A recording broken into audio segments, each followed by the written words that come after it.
So it was nice to listen to you Oh, speak. thank you. And one thing when you qualify that you're not qualified to have this conversation because your parents are married. And so are mine. But I will say that I'm the sibling with the super dad who has a sibling where he was raised by his mom and his stepdad. And so when I was doing my research, one of the first people, like, you know, my family, oh, I want to read your paper, I want to see what you have. I was like, well, before I share it, I need to talk to my brother. Because I started off my paper saying, you know, I have lived a charmed life. My parents are married, I have a sister and a brother, we all grew up in the house with our dad. No trouble, da-da-da, it's all great. But then I do have an older brother. And I wonder, you know, what is his experience like and how is it for him? And so then when you talked about seeking, they're both there, but you still felt like you were missing something and searching. I think a lot of times people, again, egocentric is all about my life and my story and what I'm missing or what I didn't have. How did you overcome that feeling and get to that place to be thankful for your dad who is there and still get what you need? I think I had a friend who one day we were hanging out, and that night he was screaming in tears. His father had died in a wreck, and I was taken aback because I took for granted my father's relationship all my life. I knew I had cousins that didn't have their dads and all that stuff, but he was always there from day one. They got married in '86. I was born in '88. They've always been together, you know, and you know, you hear the arguments about some money, but he never slept away from the house. She never slept away from the house. I never saw them bring anybody else home, you know, and so you live in that sheltered life, and you don't realize how quick it could be gone. And when my friend lost his father, my world just kind of shook, and I was like, dang, if I ever lost him, like, who gonna give me random money when I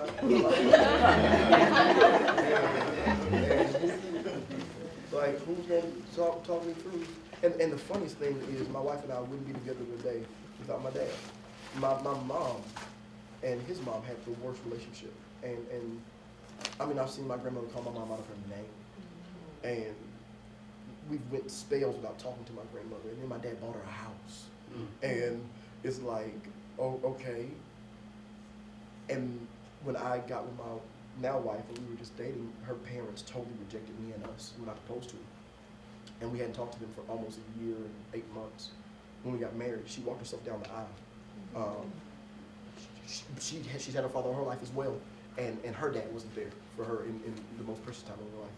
And my dad was able to sit down and talk with her leading up to the wedding, and he basically was able to say to her, hey, look, if you let how your parents treat you dictate how you're going to love the person you love, every time that person upsets you, you'll run back home. And he was like, I knew my mom didn't like my wife when we got married. I've never ran home to my mom because I know she'd never support the idea of me coming back to my wife. And he was basically saying to her, like, if you feel overwhelmed because your parents aren't supporting you, deal with it, or else they're gonna name your kids and tell y'all where to live, and I'm not gonna let my son go down like that. And I remember that day. It was Memorial Day 2013. My dad sat my wife on the couch and talked to her, and we literally would not be here if it weren't for him. And you don't know that at 13 or at 15 or at 18 years old what all that person will do for you. But my appreciation came when my friend's father died, and I was like, what would I do if the strongest person I know left my life? And so now you live life out of gratitude and try not to get $1,300 cell phone bills. Another thing that you said when you were talking about along the same lines about, you know, dad being there and feeling abandoned. In my research, there was another person that I had interviewed, and I wasn't able to include her in my paper. Because when I put the call out, you know, do you identify as someone who grew up in a home without your dad? She messaged me and she says, I want to be a part of your story. Can you interview me? And I was like, so tell me about, you know, the relationship with your dad. And it turned out that her parents were married almost her entire life. And I believe they actually still are. and if they're not, it's been a very recent that they are not married. And she grew up in the house with him, and I think at one point they had separated, but her and her twin sister lived with their dad, and she felt like she grew up without a father. And from the very moment that she opened her eyes, I mean, she cried the whole entire time. And, you know, I'm standing there with my notes and my paper, and I'm looking at, you know, the next question. And none of these questions really apply to her because he was there, but I was like, you know, trying to read, and I get glossy-eyed. And I think a lot of times people focus on, you know, their own issues again. And so just thinking about your life and then your friends maybe, did your dad serve as a mentor for them? Oh, certainly. And how, maybe some advice that you can give or ways to get involved for someone to put, you know, people in the lives of their kids? My dad, man, for years got Happy Father's Day cards from my cousins. He was the most consistent man in my cousins' lives. And it didn't matter then. It was just like, oh, okay, you're being nice to my dad on Father's Day. But one of my cousins told my dad, you've been there for me every graduation, you know, every play. And he has. And we were just that kind of family. My mom, my sister, my dad, we were just that kind of group. Hey, so-and-so's playing tuba, we going to see so-and-so, you know. And I didn't realize how much him being there meant to other people, but it meant something to other people that didn't have a dad there. And I have so many friends, and when I say so many, maybe 20, that from middle school and high school that will hit my dad up, call him, take their fiancés to my parents' house for counseling. And I'm not even there. Even when I was living in Dallas, like I wouldn't be there. And hey, bro, I stopped by to say what's up to your parents. And if I could just take note, he never talked to me about how to be a dad to people that don't have dads or whatever. But if I can take note from it, it's allowing yourself to A, be present, B, be accountable, and then C, be assertive. 3 A's, come on. But to be there and not force anything. Just play a video game with that kid, you know, and that means the world to a kid that's playing video games. They don't need to know the answers of life at 10 years old. They want to know if you can help me beat this person on Halo.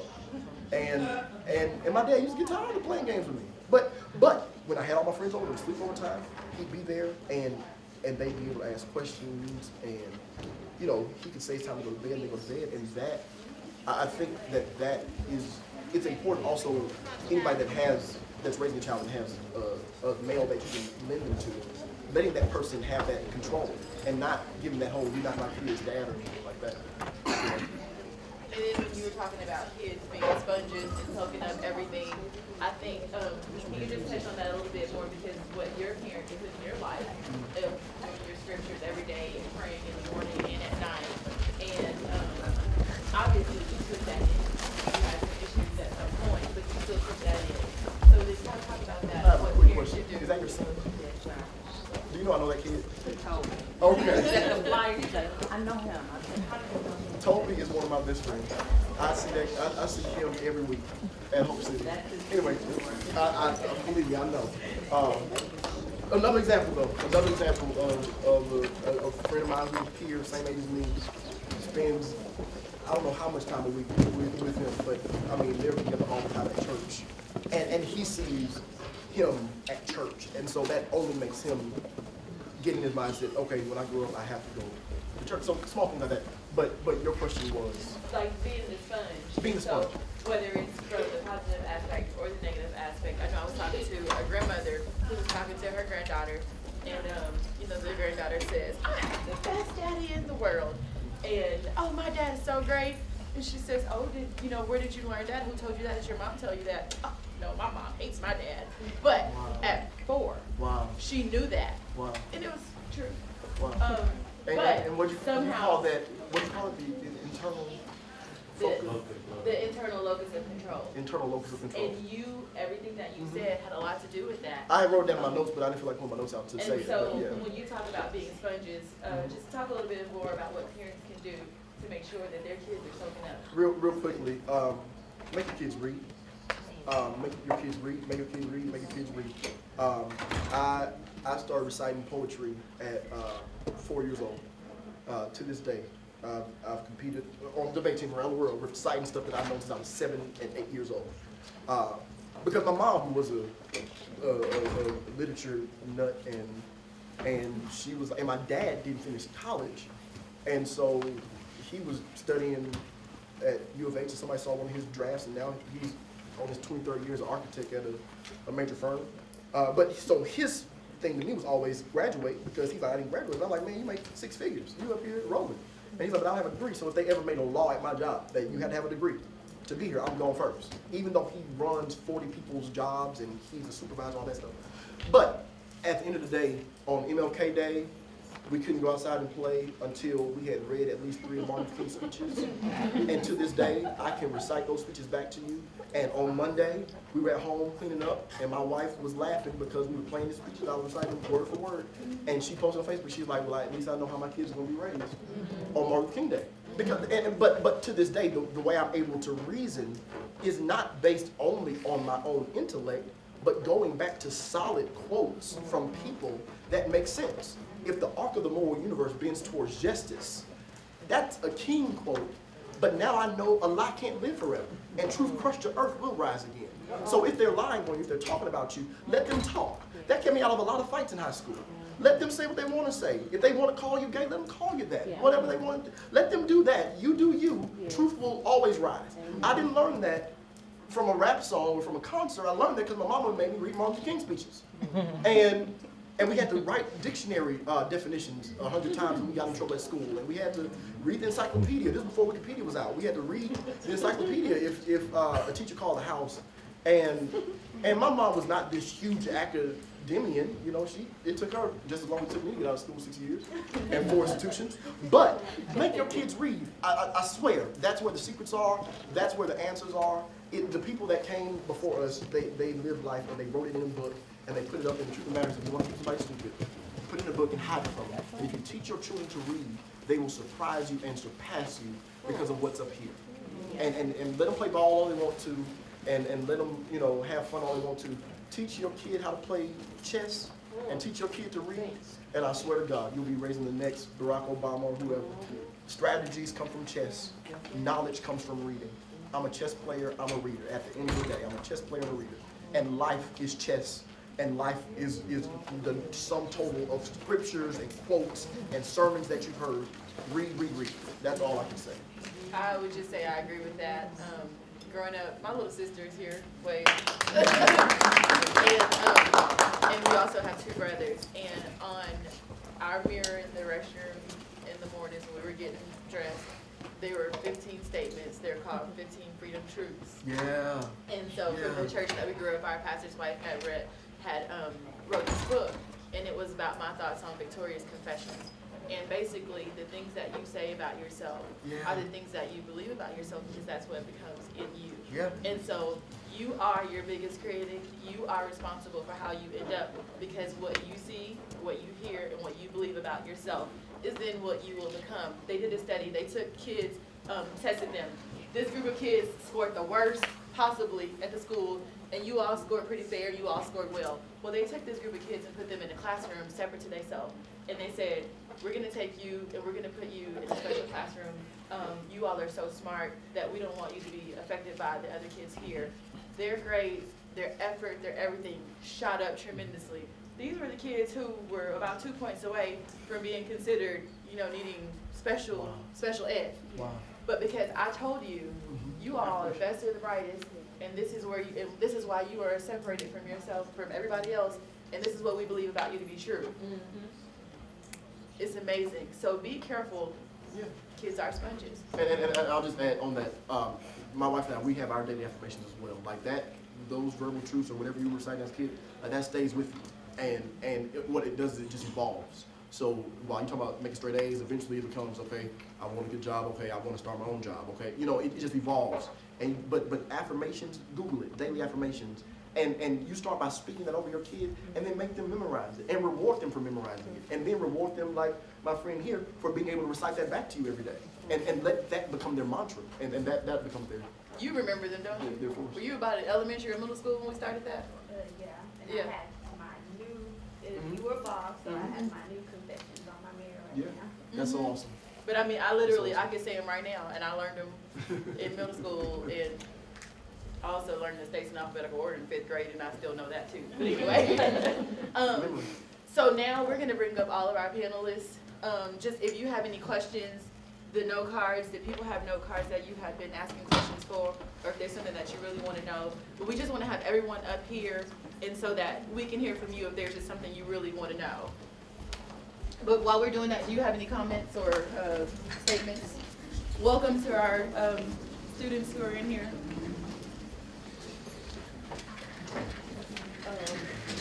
Chairs here.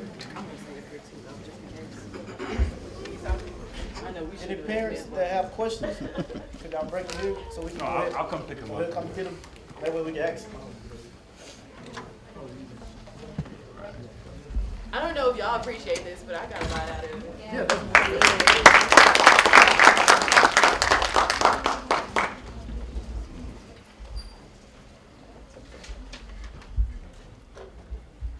While they're collecting questions, a question that I want to ask you as panelists, did you hear anything from someone else who spoke that touched you, or that you felt like you needed to hear, or that you had either agree with completely, you had the same experience, the same feeling, or just something to share and expound upon that? This one right here was amazing, and just to know that it came from a two-parent home, but you can still feel empty was awesome for me, because I think a lot of times when we get in situations, we kind of just feel like it's all about us. You know, we don't think about other people's situations or anything like that. So that was an eye-opener for me and very encouraging. Anyone else have something you want to share? I heard my story in everyone else who spoke. And I heard our children's story, our youth story, and everyone who spoke. One thing in my research is why I chose to do it with adults and looking back on their life, because I don't know if I asked, a 5-year-old, one of the first questions I asked was, when was the first time you realized your dad wasn't there? I don't know if I asked a 7-year-old if I could get the level of a question or the answer that I would get as opposed to someone who's 25, 35, 40. And so I think it was really good for you all to have these conversations and thinking back and looking at your childhood. And then for you parents who are raising kids who may now be going through this very same thing. And it kind of gives you a look into what may be going on in their brain that they can't even articulate it yet. So I hope that you all receive something that you need to hear. Do you have any questions that you want to read first? Yes. Okay. This first question is for Kathy. I believe it says, have you forgave your biological father? And how did you come to that forgiveness? Oh, good one, buddy. I hate to admit it, but I would probably say no. And only because I thought I had forgiven him until I was put in a situation where I had to exercise that I had completely forgiven him. And I was hesitant. And so, and the situation was, as I explained to y'all about, my father didn't raise me. And when he came back into my life, he had nothing and needed everything. And when I say needed everything, he was ill. My father has a PhD and was unemployed. So he was weak in his body. He didn't have health insurance. He didn't have the financial resources to get his health care. And I remember talking to my mom, and I said, I don't know what he gonna do. Me and my brother was conspiring. We was gonna drop him off at a shelter. Ooh. And I told myself, I graduated college. I had a child. I've been sick 150 times, and I didn't even know how to call you and tell you I was sick. But when he was ill, I paid for his medicine. I paid out of pocket for his health attention. To this day, his prescriptions are refilled on my credit card.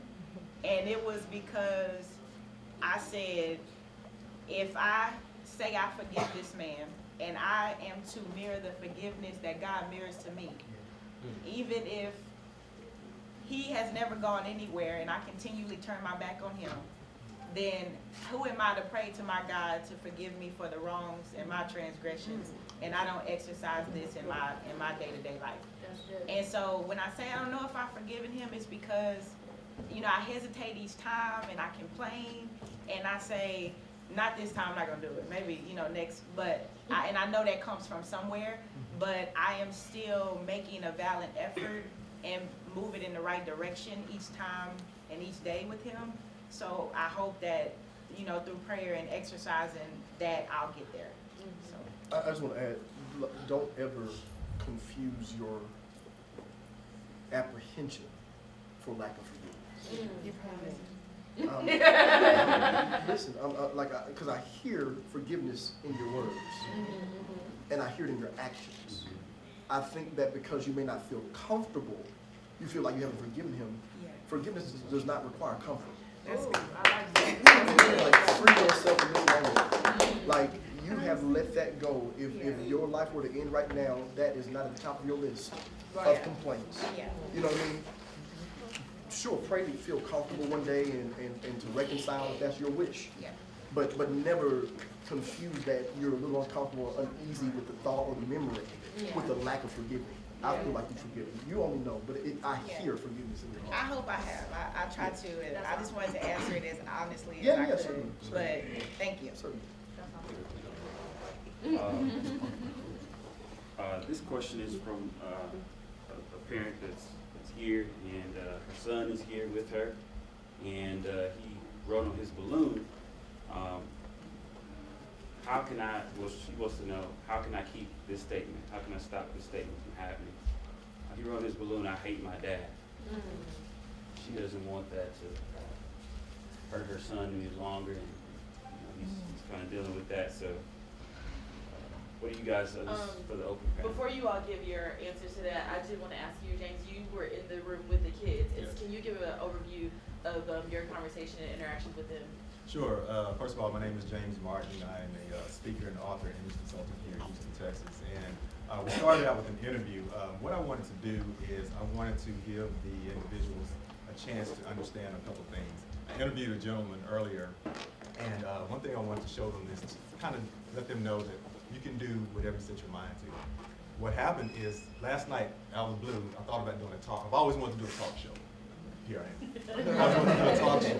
So I thought, out of the blue, I'm going to create a talk show on the fly tomorrow morning. So Ahmad provided me with a gentleman who created a talk show off the fly. And what I did is I interviewed him about absent father. So he went in, just of course, just talking about certain aspects, things that were positive for him, things that were negative, because even though it's a negative situation, you can get some positives out of what happened. We talked about that, but the other thing I went into talking about is how each and every individual in that room, even though there was some negativity in their lives, they can get over it with having charisma. Now, I talked about this word charisma. I don't know if any of you know the dictionary definition of the word charisma is, but it's having a certain allure and devotion. People want to be like you. People want to walk like you. They want to talk like you. So I gave this word charisma, took each letter, and I gave it an attribute, C-H-A-R-I-S-M-A. C stands for confidence. We talked in depth about having confidence. The H, having goals. A, attitude. R, respect. I, initiative. S is self-development. M is manners, which I think they think that's a thing in the past. But manners are extremely important. Then A, your appearance. So all those things, when you add all those things together, it comes right back to that dictionary definition. And you are exuding that confidence and all those things. And people want to be like you because of that. So you can't look back at the previous example. If you had a father that wasn't there, that didn't have those aspects, start now. You are the beginning of a new life for yourself and for anybody else that comes in contact with you. I had my situation is a little different. Wonderful life, wonderful upbringing.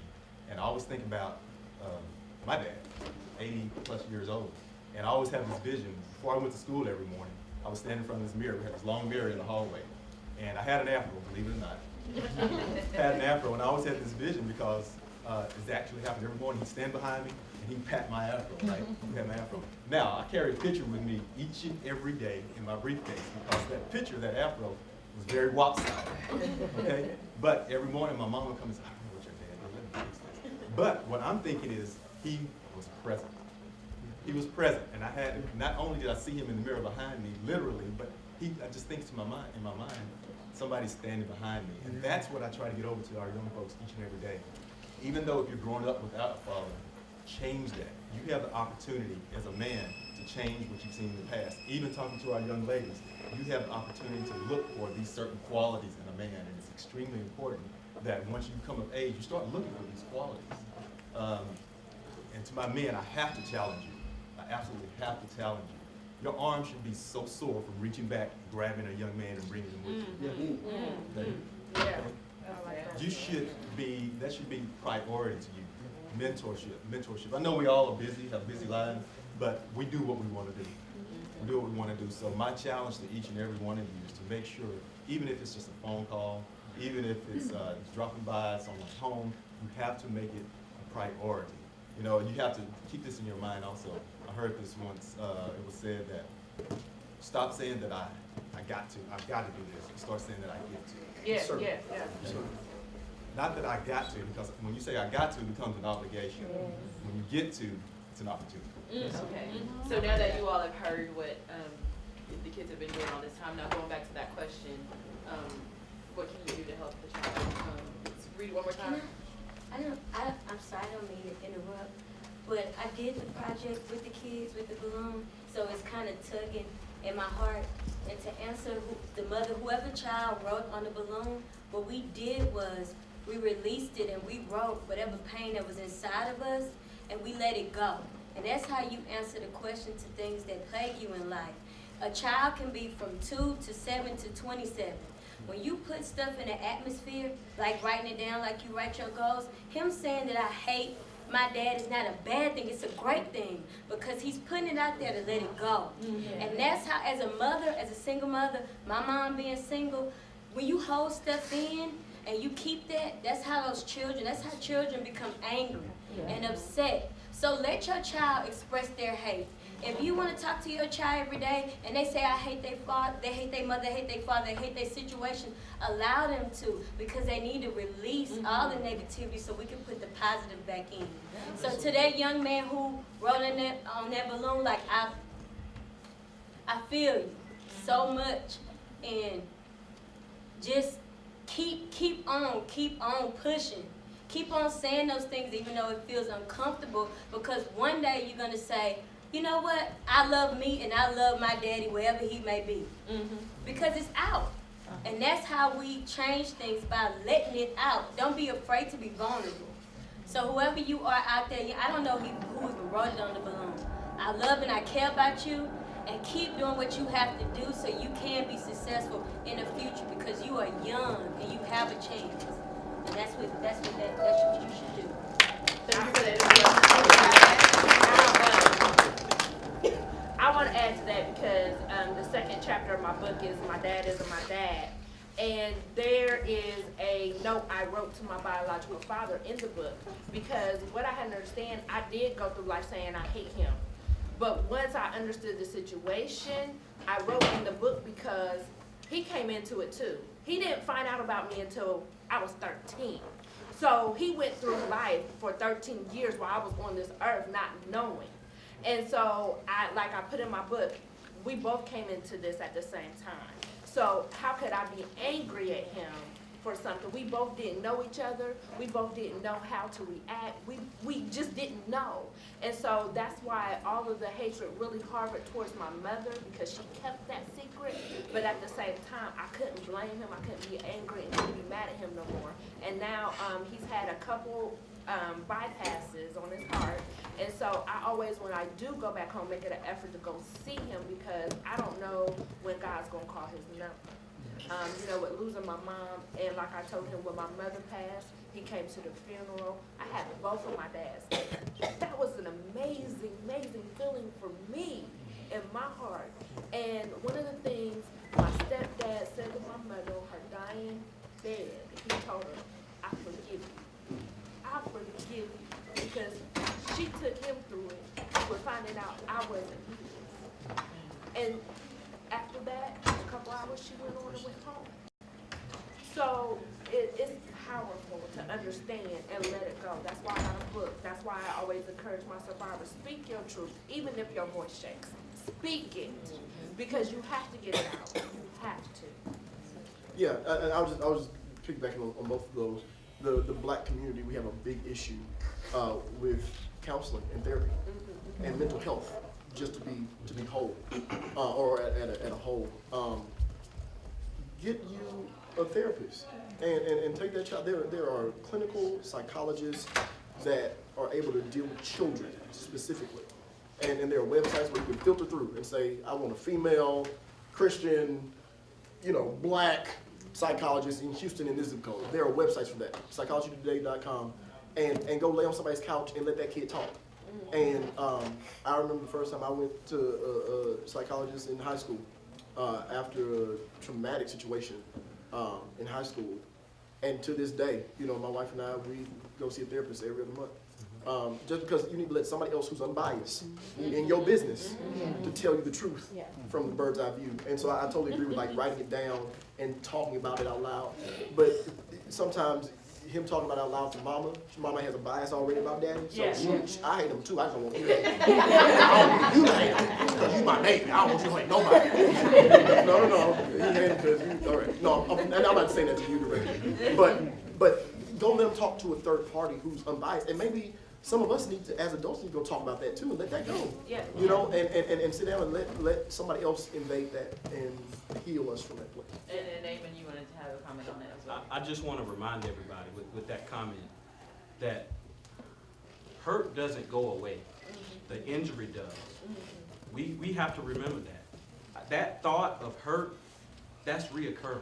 It's going to come back up. But that injury could go. That balloon can fly. You understand what I'm telling you? It's going to be gone.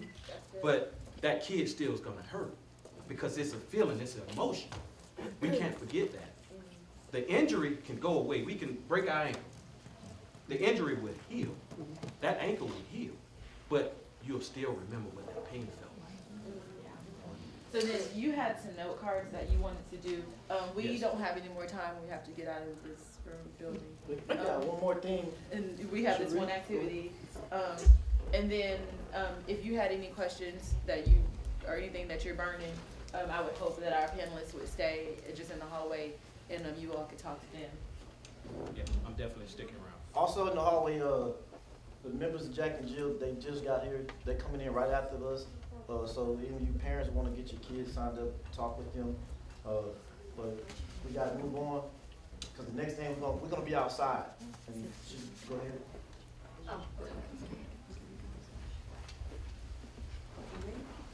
You're on the big stage now.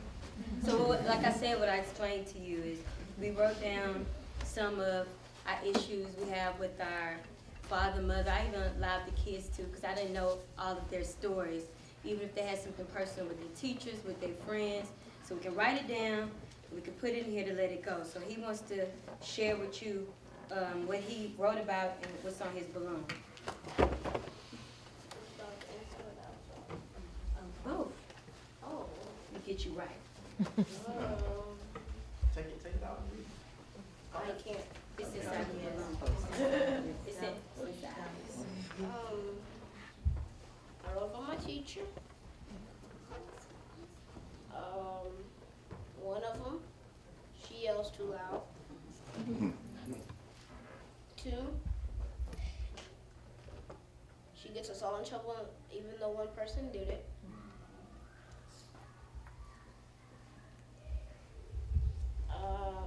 3, she's sometimes mean. And Mama, you should know this.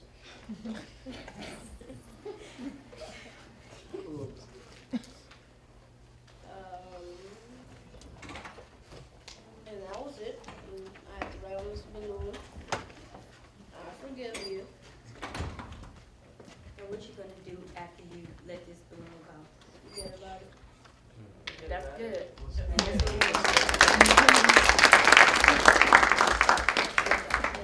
Thank you. Okay, we're gonna go to the next part. We're gonna release the balloons, and Mr. Richardson got something for the parents too, also to do. Okay. Everybody should have an index card, right? Correct? Yes. What do you want me to do with it? If not, everybody get with the kids can stand by too. And we can all go out together. So let's go ahead and go out to the side right here. But take an index card on your way out and tell them what you wanted to do with it. Yep. All right. Parents, whatever is hindering us, whatever is in our way, whatever our challenges are, I want you to write it on here, if you will. Or get an index card and make sure you write down. That's okay. But what did you see? When we help kids, we involve kids.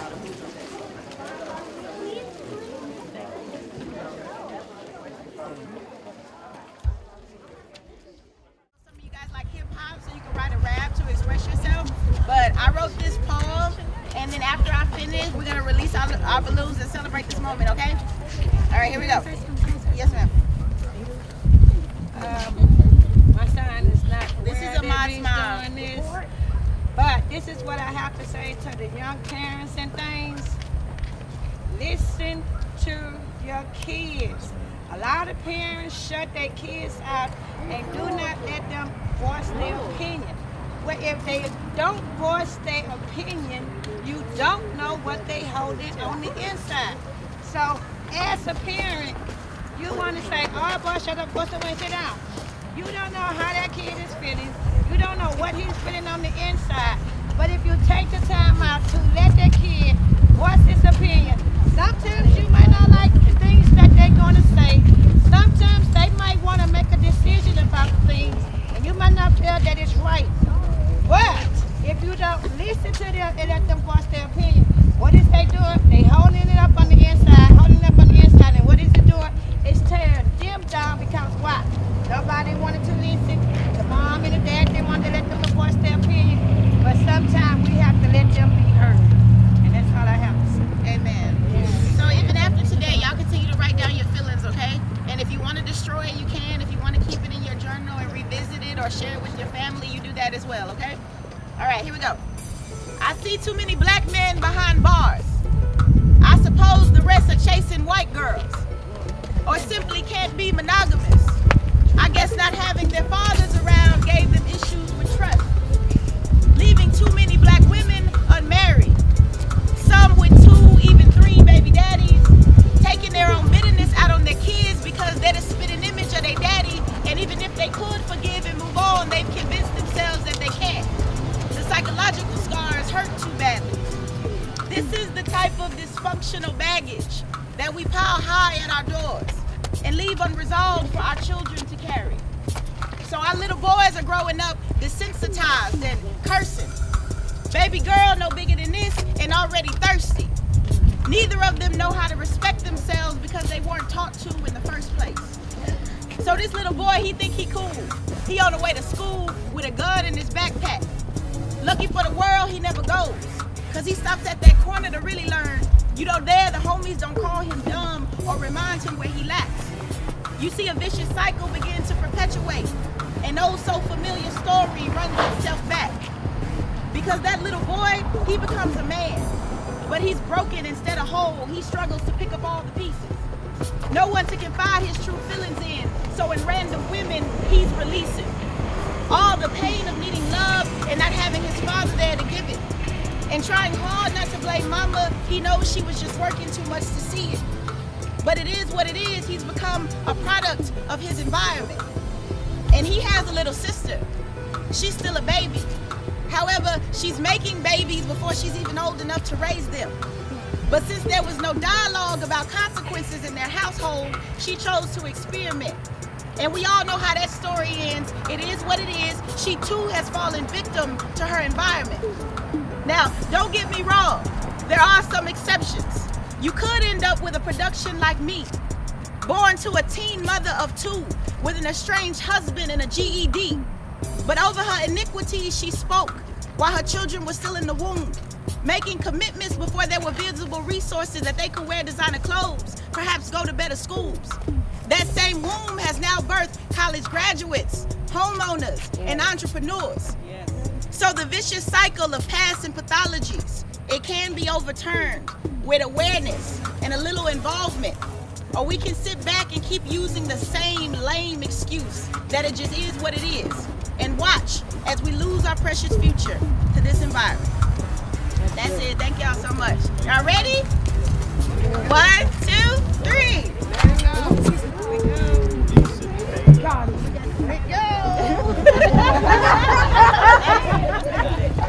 Okay, we let it go.